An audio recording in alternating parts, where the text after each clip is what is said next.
2026 के बजट में पब्लिक को मिलेगी कितनी राहत? जानिए क्या हो सकता है सस्ता और क्या होगा महंगा। नमस्कार, मैं हूं साक्षी झा और आप देख रहे हैं न्यूज़ 18 का डिजिटल प्लेटफॉर्म। केंद्र सरकार आम बजट पेश करने की तैयारी कर रही है। वित्त मंत्री निर्मला सीतारमण 1 फरवरी 2026 को 9वां आम बजट पेश करेंगी। पिछले साल के बजट में केंद्र सरकार ने उपभोग को बढ़ाने के लिए आयकर में बड़ी राहत दी थी। यही नहीं, जीएसटी की दरों में कई बड़े बदलाव किए थे। इससे देश की जनता को बहुत बड़ी सौगात मिली थी। पर 2026 में सरकार का फोकस राजकोषीय मजबूती, रक्षा, एमएसएमई और ग्रीन एनर्जी पर रहने वाला है। पर सबसे बड़ा सवाल है महंगाई का, क्योंकि इससे सीधे मिडिल क्लास का जुड़ाव है। कई जानकारों का मानना है कि साल 2026 में फूड इन्फ्लेशन बढ़ सकता है। ऐसे में दाल, तेल, दूध, राशन और हरी सब्जियों के भाव बढ़ सकते हैं। भारतीय मुद्रा रुपए की कमजोरी, आयात पर बढ़ती निर्भरता और वैश्विक अनिश्चितता से दबाव बढ़ना तय है। 2025 के बजट में केंद्र सरकार ने महंगाई पर काबू पाने के लिए कई जरूरी कदम उठाए थे, पर इस साल महंगाई बढ़ने के आसार जताए जा रहे हैं। कई एजेंसियों का अनुमान है कि पूंजीगत व्यय बढ़ने से इंफ्रास्ट्रक्चर और एमएसएमई सेक्टर को बड़ी सौगात मिल सकती है, पर महंगाई के रूप में इसका साइड इफेक्ट सामने आ सकता है।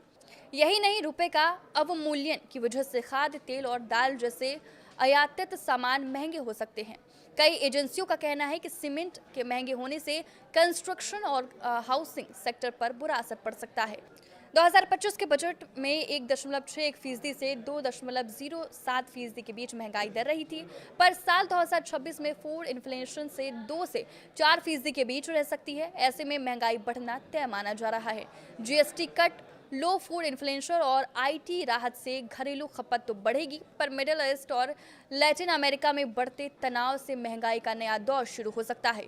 2026 वैश्विक अनिश्चितता, रुपए की कमजोरी और बजट में कैम्पेक्स बढ़ाने से मांग बढ़ेगी। ऐसे में दाम बढ़ सकते हैं।